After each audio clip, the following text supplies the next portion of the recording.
All right. Good morning to everyone. No, good afternoon. Good morning. How do I know when you're watching this? All right, anyway, here we go. Chapter 19 and 20. First image of the Mars rover.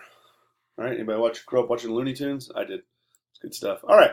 So maybe you looked, maybe you didn't, whatever. But anyone click on that video? Yep, that was me, your professor. Used to be pretty cool and thin. There you go. Frontside flip over a chain, about 1996 or so. Okay. Little. Yeah, anyway, we were all young once, as Nikki Sixx said, I'm young and running free a little bit better than I used to be because I'm alive. All right, there you go. That was me when I was your age, jumping over a mailbox. Everyone knows now it's called Halloween, right? All right. Again, this is a great one. Again, the doorbell chimed with his wife out of town, not expecting any visitors. Mohammed began to grow uneasy. I mean, I could leave that one with you all day long, but most. All right, my phone ringed. My son said. All right, sorry about that. A little interruption. Anyway, it's great, right? If the man won't go to the mountain will go to the man, or Muhammad, as they say. So the mountain is moving to him. So good stuff. All right, let's get into it. There you go, the isolator, something to keep you more productive in work, 1925. I know it's not Valentine's Day, but this one's so good. Leon Trotsky thinks you're Hotsky. Quit Stalin, be mine. You're the Kim Jong-ilist. Roses are red, so is the state. Let's be comrades because you are great. All right, conservatism, liberalism, nationalism, 19th century Europe. Most of you are like, I know what that is. A liberal, that's Al Gore. Or I don't know what you guys think. A conservative, that's Donald Trump. Not really, and not historically the way it's been. So, let's get through this real quick. Basically, if you didn't get this out of the class, I'm sorry, but it is an online class, and hopefully you picked it up through the video. I didn't do much lecture on the French Revolution, but hopefully you got it through the video. That's what the video was for. So the French Revolution completely throws the world for a loop. It is a true revolution that changes the way the world works. The American Revolution is not that revolutionary. Okay? And to make a long story short, too late, what it is the American Revolution, you might want to write this down for sure, is a very slow, gradual, and conservative revolution that doesn't change much except over long periods of time. Okay, and the French Revolution, and it's very nonviolent. The French Revolution is an extremely violent, radical, fast revolution that changes things overnight. Women get the right to divorce, slaves are freed, everything. But what happens to it? It all falls apart. Okay? So those are your kind of two things just in an online class, it's the best I can do for you is to understand that. Now, when we look at the American Revolution today, at least I would, and say it's a much better outcome compared to the French Revolution. But it's not that revolutionary. That's the point. Not much changes. Okay? So that's a whole other debate.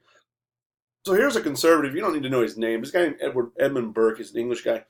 After the French Revolution, look what he says there. Revolution leads to despotism. See, you French are crazy. You go have a revolution, and it leads to a despot. Now, what's a despot? Is it like the evilest hardware store? The Home Despot, right?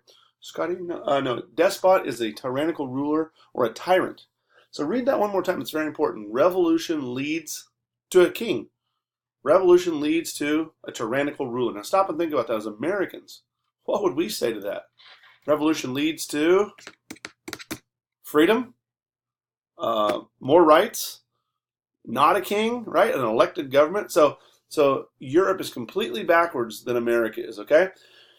Here it is, the Congress of Vienna, 1815. Be sure to know it's Russia, Prussia, Austria, and Great Britain. You can do all those. Russia, Prussia, Austria, and Great Britain. Okay? And it's very simple. What they do is they attempt to hold on to their power. That's what they do. It's that simple. It's called, they want to maintain conservative control. And it's very simple. They go through it. It's basically, to make it simple for students, I could argue that it's kind of like the precursor to the first ever League of Nations or UN. Right? They get together and they say, we are going to watch the world, mainly France, and we're going to make sure the world, mainly France, doesn't do anything stupid, mainly France, and have another revolution to overthrow a king or a queen because we have the legitimate right to do this because we are the powers that be at the time. Now, you could very easily, so you don't get lost. I like to explain things to students so they can understand. Mom always had a way of explaining things I can understand them, as Forrest Gump says. Think of it today. Even though we have the UN, who runs a business like this that tries to maintain things around the world? Right, the United States does. Well, it's in our national interest to send troops there or intervene here and there. That's exactly what it is. That's what they're saying. Remember, Russia, Prussia, which is basically Germany, Austria, and Great Britain. Notice France isn't in there. Notice the United States is not in there either, right? They could care less about us. Remember, the United States, we're separated by a massive ocean that you can't jump across in 7 hours on a plane at this time.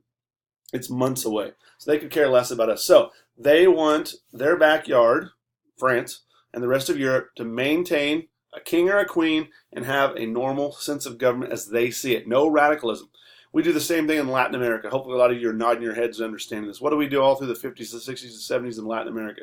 Do we allow communist governments to come around? No way. We try to overthrow them at every step. Okay, 19th century isms, liberalism and nationalism. Remember, both of these are an existing threat. Let's try that again. They're a threat to the existing order.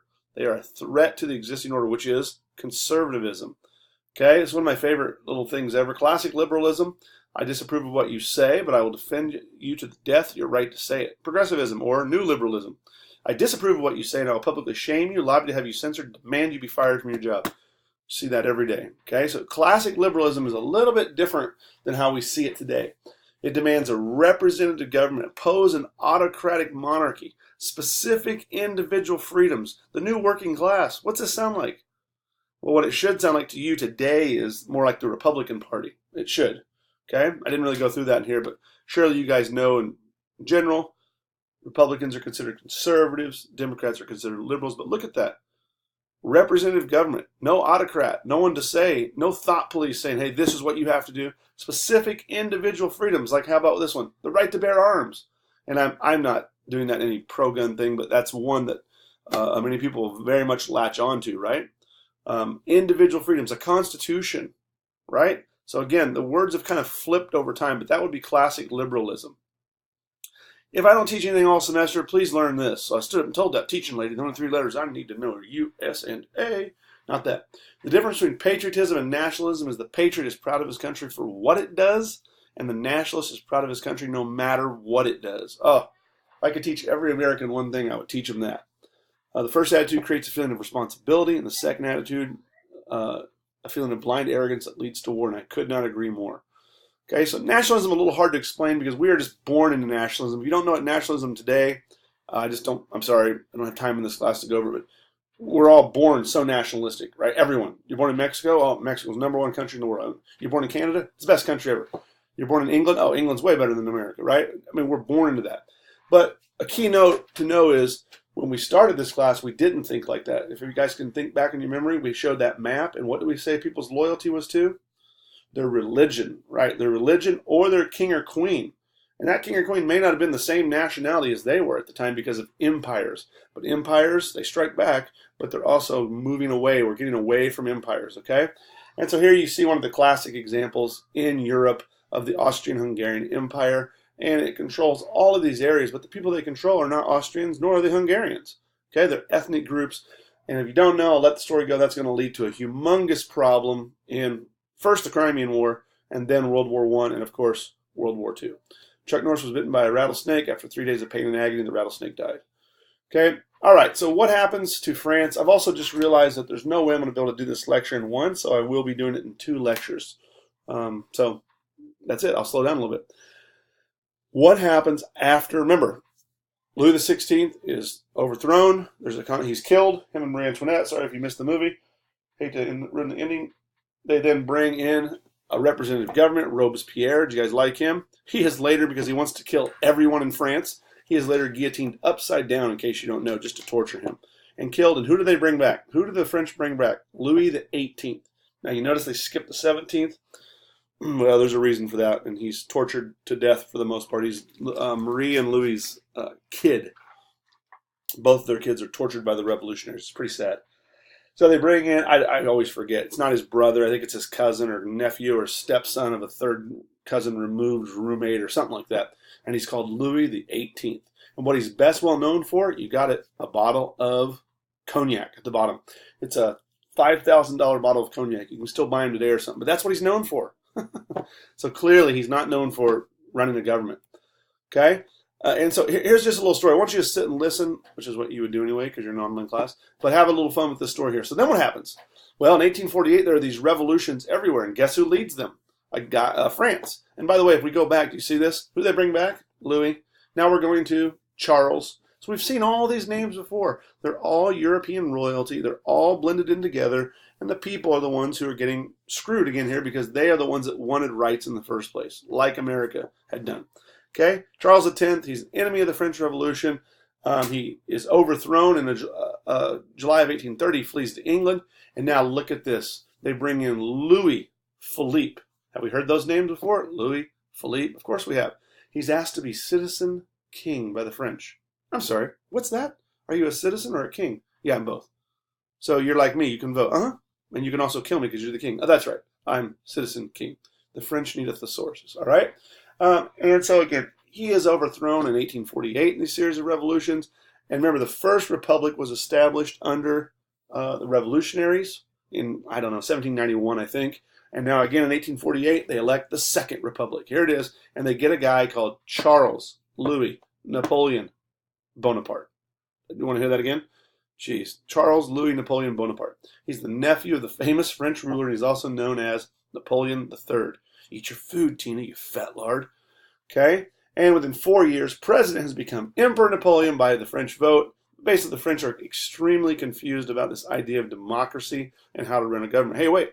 The reason I'm doing this is because it's going to be a very powerful story that leads us up through European history. Many people will argue, historians even, that France still has not recovered from the French Revolution, and they just don't know how to run a government. Ready for this? I'm going to give the game away again. I'll probably say it again, but I'll say it now. Are you ready? The day Adolf Hitler comes to power in Germany, France will be without a government. It means they'll be fighting amongst themselves, riots in the streets, killing each other, fighting over not having a government, and they won't know for it's either a week or 10 days. Now, history majors sitting there going, yeah, but the French didn't know who Hitler was in 1933. Of course they did. Absolutely they knew who he was. The point is, if you're lost, that's how out of touch the French are. Their neighboring country of Germany, who they have a long-standing feud with, has just elected to power one of the most notorious nationalists and French haters ever, and the French don't even know it for a week. Okay, so the French are going to have a rough ride ahead of them. Oh boy, we could talk about this painting forever right here, but we're just not going to. Okay, we will kill you while you sleep on Christmas. It's a great story. But what does happen in 1848? There are a series of revolutions. So remember, what's the Concert of Europe in 1815 say? No more revolutions. We will kill you. What did all of Europe do in 1848? Germany, Austria, Italy, they all try revolutions. So in one sense, this is kind of cool. You can stand up as an American and say, hey, look, people do want individual rights. People do want what we call freedom. People do want some say in their government. You know, it's obviously a hot topic and all this, but I'm gonna stick with that. If people are willing to die and fight for this all around the world, that doesn't mean they want to be Americans per se. I wouldn't argue that much, but they want some sense of autonomy from a tyrannical government. I'll absolutely stand by that. Okay? So they're all put down very, very harshly by the Concert of Europe and by these conservatives in the government. And the only exception to that really are the British. I would know this for the exam. And why? And it's simple. They have a Reform Act. I always equate it to this. You're boiling pasta, because that's what all college students know how to make, right? And you have the lid on, the water's boiling, and the lid starts shaking, and it's going to blow up. What do you do to relieve the pressure? And most of you are shaking your head now going, oh, I know, you turn the heat down. No, you do not. You take the top off. You remove the lid to let out the hot air. And that's what the British do, if you don't understand. So write this down as you can see it here on the slide. Things start to boil over in England. They start to get rough in 1830, 31, and by 1832, the Parliament says, hey, we've got to share power with some of these people, okay? And so they do allow more people into the English way of life of having rights. Not everyone. It's not a full revolution at all. But like taking the top off of the cooker, the pressure, they take the top off the revolutions. Everybody understand? It's pretty basic. They say, hey, we'll let a few of you in. We'll let this group, that group. We'll pass these laws that ease restriction of our government. And enough people are satisfied that they stop boiling the water, basically. Okay? I think for that lecture, we're going to stop right there. So some people want to write that down. We could have like an odd moment of silence here for 10 seconds. I'm still here. Okay. There it is.